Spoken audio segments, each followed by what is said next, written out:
Good morning students, मैं नीतू चौधरी स्वागत करती हूँ आपका अपने परिवार स्वाध्याय श्री में। तो कैसे हैं आप सभी? आई होप अच्छे होंगे, स्वस्थ होंगे, घर पर होंगे, अपना और अपने परिवार वालों का ख्याल रख रहे होंगे। तो सबसे पहले तो आप सभी को नव वर्ष की हार्दिक शुभकामनाएं। 2022 में आपका स्वागत है।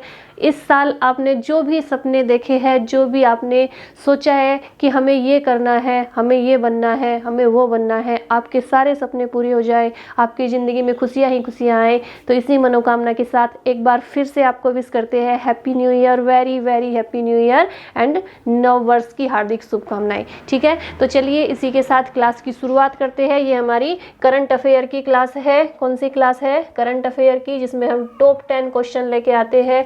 तो ये हमारे 2022 के 1 तारीख के यानी आज के करंट अफेयर के क्वेश्चन हैं जो आपके लिए बहुत महत्वपूर्ण है। कॉपी और पेन लेके बैठेंगे, एक एक क्वेश्चन को नोट डाउन करते हुए चलेंगे। तो ठीक है, इसी के साथ आज की क्लास की शुरुआत करते हैं एक मोटिवेशनल कोड के साथ, जैसे हम डेली करते हैं। तो आज का हमारा कोड क्या है कि रख हौसला वो मंजर भी आएगा, रख हौसला वो मंजर भी आएगा, प्यासे के पास चलकर समंदर भी आएगा, थक कर न बैठे मंजिल के मुसाफिर, मंजिल भी मिलेगी और जीने का मजा भी आएगा। तो इस साल में आपके सारे सपने पूरे हो जाए, सबकी सारी ख्वाहिशें पूरी हो जाए, इसी कामना के साथ आज की क्लास की शुरुआत करते हैं हमारे फर्स्ट क्वेश्चन से। आप लोग कॉपी और पेन लेके बैठेंगे और नोट डाउन करते रहेंगे। ठीक है, तो चलिए शुरुआत करते हैं। आज का हमारा फर्स्ट क्वेश्चन क्या है? चलिए, कि साउथ अफ्रीका के किस खिलाड़ी ने टेस्ट क्रिकेट से तत्काल प्रभाव से संन्यास लेने की घोषणा की है? साउथ अफ्रीका के ऐसे कौन से खिलाड़ी हैं जिन्होंने तत्काल संन्यास लेने की घोषणा की है क्रिकेट से? Dean Elgar, Sarel Erwee, Marco Jansen और क्विंटन डीकॉक। बताइए फटाफट से इनमें से राइट आंसर क्या हो जाता है? तो राइट आंसर हो जाता है हमारा ऑप्शन डी, यानी क्विंटन डीकॉक ने संन्यास लेने की घोषणा की है। किसने की है? क्विंटन डीकॉक ने की है। नेक्स्ट क्वेश्चन देखेंगे कि बीजिंग में होने वाले शीतकालीन ओलंपिक, बीजिंग में होने वाले शीतकालीन जो ओलंपिक है, ओलंपिक की 2 अलग अलग स्पर्धाओं के लिए क्वालिफाई करने वाले पहले भारतीय बन गए हैं। बताइए कौन, उनका नाम क्या है? Alpine skier Arif Mohammad, alpine skier Mohammad Hussain, Ashfaq Khan, क्या है ये? खान, और शोएब अली खान। बताइए फटाफट से राइट आंसर क्या हो जाता है? तो उनका नाम है अल्पाइन स्कीयर आरिफ मोहम्मद। क्या है उनका नाम? Option A is the right answer, alpine skier Arif Mohammad. Next question देखेंगे, फटाफट से करते हुए चलेंगे। झटका सीरीज आ जाती है हमारी। झटका सीरीज में हमने कुल कुछ जो संविधान संशोधन थे वो कल की क्लास में कर लिए थे, बाकी के आगे के हम आज की क्लास में कंप्लीट करेंगे। तो उस 42वां संविधान संशोधन हमने कल की क्लास में पढ़ा था। उसके बाद आता है 44वां संविधान संशोधन। कौन सा आता है? 44वां संविधान संशोधन कब हुआ था? 1978 में, यानी 1978 में हुआ था। इसमें क्या हुआ था? इसके अंतर्गत संपत्ति के अधिकार को मौलिक अधिकारों से हटाकर कानूनी अधिकार बना दिया गया था। एक तो क्या किया गया था इसमें कि संपत्ति का जो अधिकार था उसे मौलिक अधिकारों से हटा दिया गया था और कानूनी अधिकार बना दिया गया। इसके बाद दूसरा क्या हुआ था इसमें संशोधन कि लोकसभा और विधानसभा का कार्यकाल पुनः घटाकर 5 वर्ष कर दिया गया, यानी पहले बढ़ा दिया था, उसके बाद घटाकर फिर से कितना कर दिया?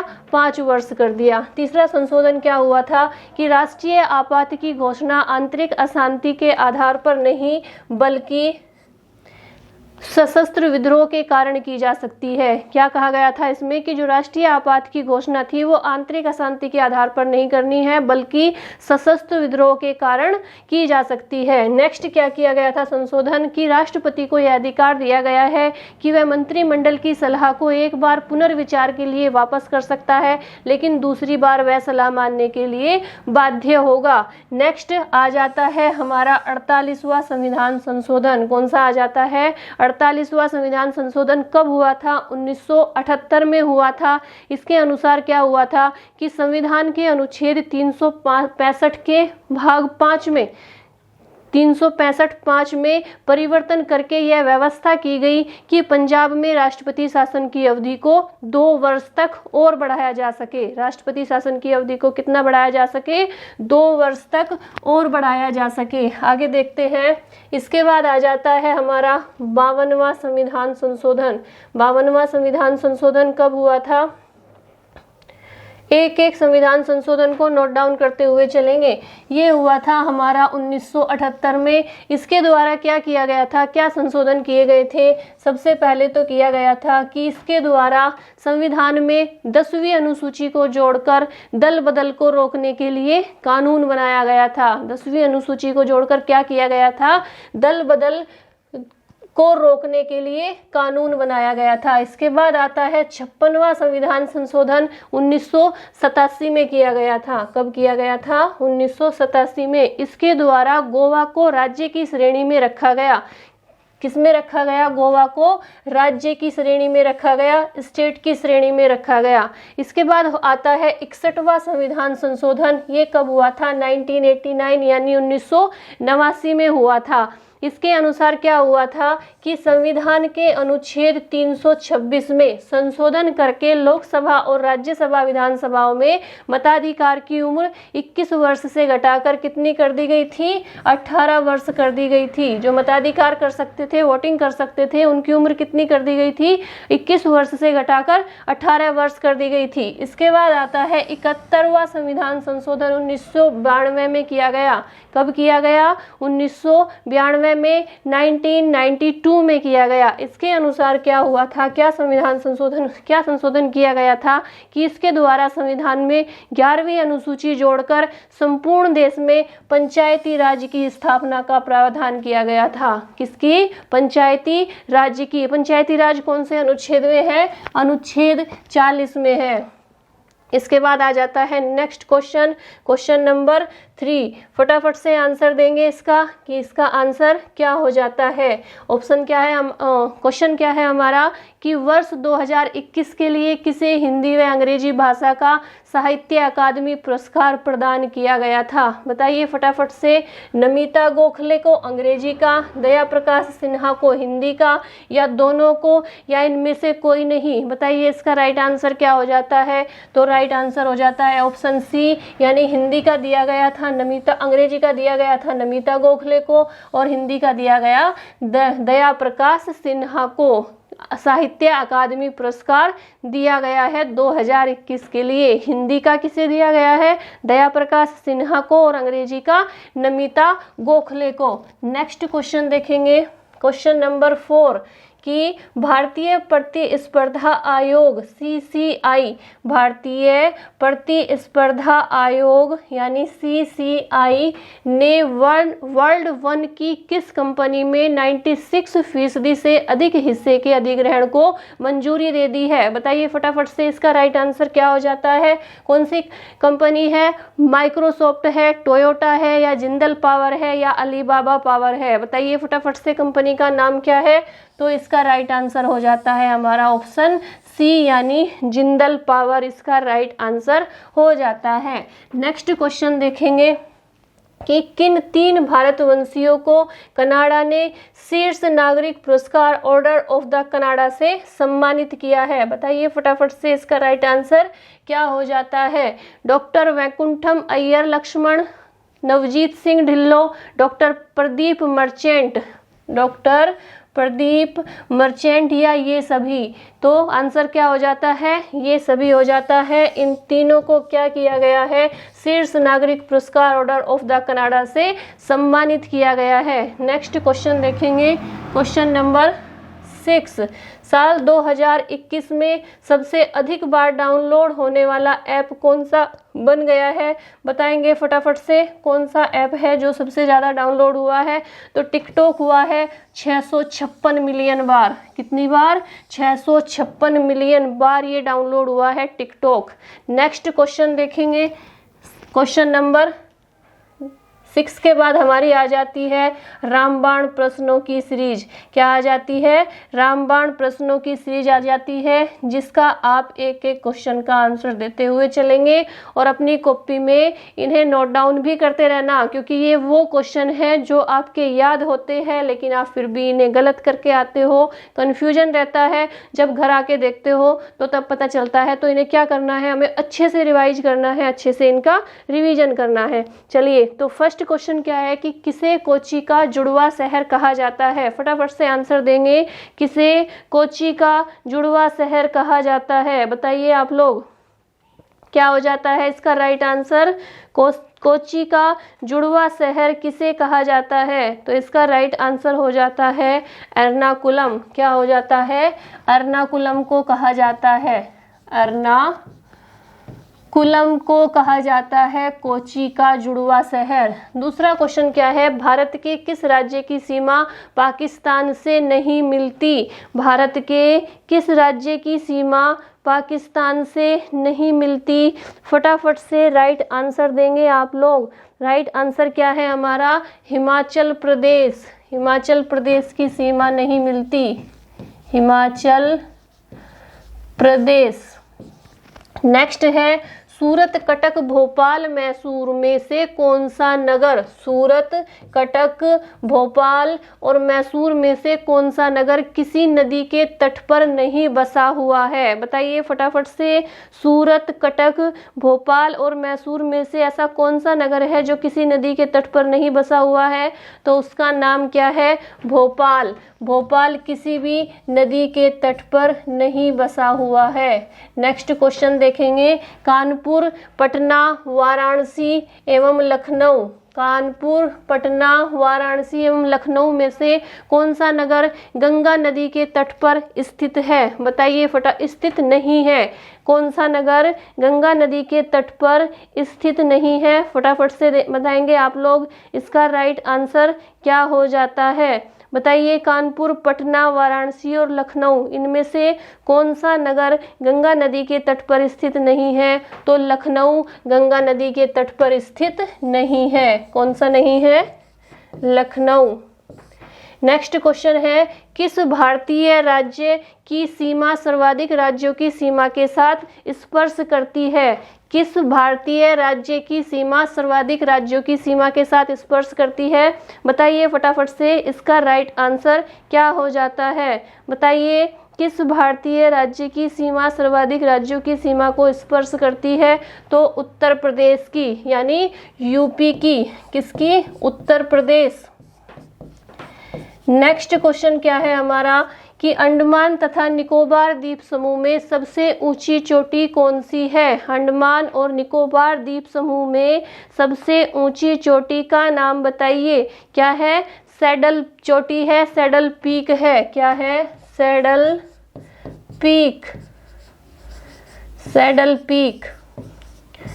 नेक्स्ट है, तेलंगाना राज्य की राजधानी क्या है? तेलंगाना राज्य की राजधानी क्या है? बताइए। तेलंगाना की राजधानी है हैदराबाद। क्या है? हैदराबाद, हैदराबाद। नेक्स्ट है, रायपुर किस भारतीय राज्य की राजधानी है? यानी जो रायपुर है वो कहाँ की राजधानी है? आप सभी को पता है, छत्तीसगढ़ की। कहाँ की? छत्तीसगढ़ की राजधानी है रायपुर।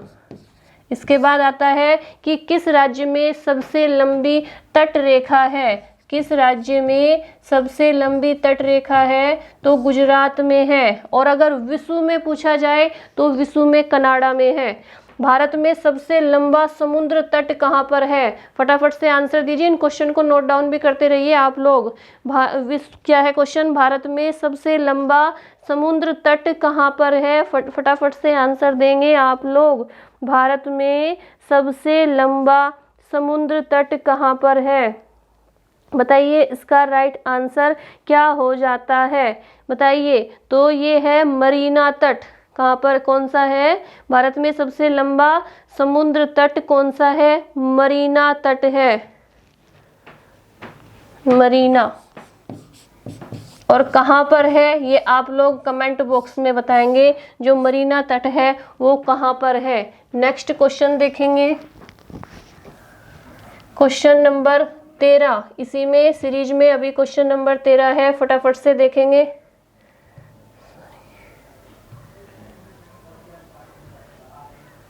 चलिए क्वेश्चन नंबर 13 कौन सा है,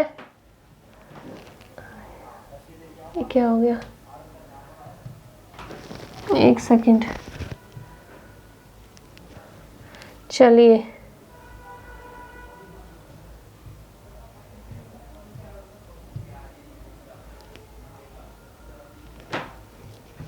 अहमदाबाद, अयोध्या, बद्रीनाथ तथा कोटा। अहमदाबाद, अयोध्या, बद्रीनाथ और कोटा से चंबल नदी के तट पर कौन सा शहर स्थित है, बताइए। अहमदाबाद, कोटा, चंबल, कोटा और नागपुर अयोध्या और बद्रीनाथ, इनमें से कौन सा जो नगर है वो चंबल नदी के तट पर नहीं है, फटाफट से बताएंगे आप लोग। नहीं, कौन सा वो तट पर कौन सा शहर स्थित है, बताइए। अहमदाबाद, अयोध्या, बद्रीनाथ तथा कोटा में चंबल नदी के तट पर कौन सा शहर स्थित है, फटाफट से राइट आंसर बताएंगे आप लोग। इन चारों में से कौन सा शहर है जो चंबल नदी के तट पर स्थित है, तो वो है कोटा। क्या है, कोटा है। कोटा कहाँ है, राजस्थान में। सूरत, अहमदाबाद, नागपुर, सूरत, अहमदाबाद, नागपुर और पुणे में से मुला मुट्ठी नदियों के तट पर कौन सा शहर स्थित है, बताइए फटाफट से। इसका राइट आंसर क्या हो जाता है, मुला मुठ्ठा नदियों के तट पर कौन सा शहर स्थित है, बताइए। तो कौन सा है, पुणे। कौन सा है, पुणे स्थित है। नेक्स्ट क्वेश्चन क्या है, भरूच, भोपाल, कोटा, नागपुर में से नर्मदा नदी के तट पर कौन सा शहर स्थित है, बताइए। भरूच, भोपाल, कोटा तथा नागपुर में से नर्मदा नदी के तट पर कौन सा शहर स्थित है, तो इसका राइट आंसर हो जाता है हमारा भरूच। क्या हो जाता है, भरूच। नेक्स्ट है बद्रीनाथ, अयोध्या, इलाहाबाद तथा लखनऊ में से अलकनंदा नदी के तट पर कौन सा शहर स्थित है, बताइए फटाफट से। बद्रीनाथ, अयोध्या, इलाहाबाद तथा लखनऊ में से अलकनंदा नदी के तट पर कौन सा शहर स्थित है, तो अलकनंदा तट पर स्थित है बद्रीनाथ। क्या है, बद्रीनाथ। बद्रीनाथ। नेक्स्ट क्वेश्चन है मथुरा, आगरा, कानपुर और कोटा में से गंगा नदी के तट पर कौन सा शहर स्थित है, बताइए फटाफट से। मथुरा, आगरा, कानपुर और कोटा में से कौन सा शहर गंगा नदी के तट पर स्थित है, तो कानपुर स्थित है। कौन सा है, कानपुर। नेक्स्ट क्वेश्चन है किस राज्य के 3 तरफ बांग्लादेश की सीमा है, बताइए फटाफट से। किस राज्य के तीनों तरफ बांग्लादेश की सीमा है, फटाफट से आंसर देंगे आप लोग। क्या है, उसका नाम है त्रिपुरा। आप सभी को पता है त्रिपुरा है उसका नाम। नेक्स्ट क्वेश्चन है अंडमान को निकोबार से कौन सा जल स्रोत अलग करता है, अंडमान को निकोबार से कौन सा जल स्रोत पृथक करता है या अलग करता है, तो कौन सा करता है, 10 डिग्री चैनल। यहाँ पर लिख देती हूँ मैं, 10 डिग्री चैनल करता है, 10 डिग्री चैनल अलग करता है। नेक्स्ट है हिमाचल प्रदेश के किस जिले की सीमा चीन के साथ लगती है, चाइना के साथ लगती है। हिमाचल प्रदेश के किस जिले की सीमा चाइना के साथ लगती है, तो कौन सा जिला है, किन्नौर। किन्नौर की सीमा क्या लगती है, चाइना के साथ लगती है। हिमाचल प्रदेश का किन्नौर जिला है उसकी सीमा किसके साथ लगती है, चाइना के साथ लगती है। नेक्स्ट क्वेश्चन देखेंगे, क्वेश्चन नंबर 7। ब्रिक्स नव विकास बैंक ने किस देश को अपने नए सदस्य के रूप में शामिल किया है, फटाफट से आंसर देंगे। ऑप्शन ए है हमारा मिस्र, ऑप्शन बी है स्विट्जरलैंड, ऑप्शन सी है ब्रिटेन और ऑप्शन डी है श्रीलंका। बताइए फटाफट से राइट आंसर क्या हो जाता है, तो राइट आंसर हो जाता है हमारा ऑप्शन ए यानी मिस्र। ऑप्शन ए हमारा राइट आंसर हो जाता है। नेक्स्ट क्वेश्चन देखेंगे, क्वेश्चन नंबर 8। क्वेश्चन क्या है हमारा कि कोलकाता के नए पुलिस आयुक्त के रूप में किसे नियुक्त किया गया है? फटाफट से बताएंगे। कोलकाता के नए पुलिस आयुक्त के रूप में नियुक्त किया गया है संजीव दीक्षित को, विनीत कुमार गोयल को, राजीव आहूजा को या प्रमोद शुक्ला को? तो राइट आंसर हो जाता है ऑप्शन बी यानी विनीत कुमार गोयल को नियुक्त किया गया है। नेक्स्ट क्वेश्चन देखेंगे कि मैक्सिको में भारत के नए राजदूत के रूप में किसे नियुक्त किया गया है? मैक्सिको में भारत के नए राजदूत के रूप में किसे नियुक्त किया गया है? ऑप्शन ए है पंकज शर्मा, ऑप्शन बी है विजय कुमार, ऑप्शन सी है नीतीश राणा और ऑप्शन डी है पवन चतुर्वेदी। फटाफट से बताएंगे इसका राइट आंसर क्या हो जाता है? तो इसका राइट आंसर हो जाता है ऑप्शन ए यानी पंकज शर्मा। क्या हो जाता है? ऑप्शन ए यानी पंकज शर्मा इसका राइट आंसर हो जाता है। नेक्स्ट क्वेश्चन देखेंगे 10 नंबर पे, तमिलनाडु राज्य सरकार ने महंगाई भत्ते को 17% से बढ़ाकर कितने प्रतिशत करने का निर्णय लिया है? फटाफट से आंसर देंगे आप लोग। कितने प्रतिशत करने का निर्णय लिया है? 30%, 31%, 32% या 33%? 30, 31, 32 या 33? फटाफट से आंसर देंगे। तमिलनाडु राज्य सरकार ने महंगाई भत्ते को 17% से बढ़ाकर कितने प्रतिशत करने का निर्णय लिया है? तो ऑप्शन बी हमारा राइट आंसर हो जाता है, 31% करने का निर्णय लिया है। नेक्स्ट क्वेश्चन है हमारा क्वेश्चन नंबर 11 जिसका आंसर आप लोग देंगे कि भारत को संयुक्त राष्ट्र सुरक्षा परिषद की किस समिति की अध्यक्षता सौंपी गई है? इसका आंसर आप लोग कहाँ पे देंगे? कमेंट बॉक्स में देंगे, ठीक है। और इन सारे क्वेश्चनों को आप लोग नोट कर लेंगे, ठीक है। तो ये हमारे कितने क्वेश्चन हो जाते हैं? कुछ हमारे संविधान संशोधन हुए हैं, अभी जो बचे हुए हैं संविधान संशोधन उन्हें हम अगली क्लास में कंप्लीट करेंगे। तो इसलिए हमारे इस प्रकार हमारे जो 2-3 क्लास में सारे जितने भी संविधान संशोधन हुए हैं आज तक वो हमारे कंप्लीट हो जाएंगे। हमने सारी क्लासों में बहुत सारी चीज़ें कंप्लीट की है, लोक नृत्य किए हैं, राजधानियाँ, देश की मुद्रा, सारी चीज़ें हम कंप्लीट करते हुए आ रहे हैं। यानी झटका और जो रामबाण सीरीज है वो बहुत ही, उसमें बहुत सारे क्वेश्चन हम लेते हैं, 20 से 30 क्वेश्चन के लगभग हम उसमें लेते हैं कि जिससे आप लोगों की पिछला भी रिवीजन होता रहे। करंट के साथ साथ, करंट अफेयर के साथ साथ जो आपके पिछली क्वेश्चंस हैं उनका भी आपका साथ साथ ही रिवीजन होता रहे, क्योंकि ये वो क्वेश्चन है जो हर बार एग्जाम में पूछे जाते हैं और आप लोग जल्दी में इन्हें क्या करके आ जाते हैं? गलत करके आ जाते हैं, ठीक है। तो आज के लिए इतना ही रखेंगे और एक बार लास्ट में फिर से आपसे कहना चाहूंगी कि आप सभी को नव वर्ष की हार्दिक शुभकामनाएं।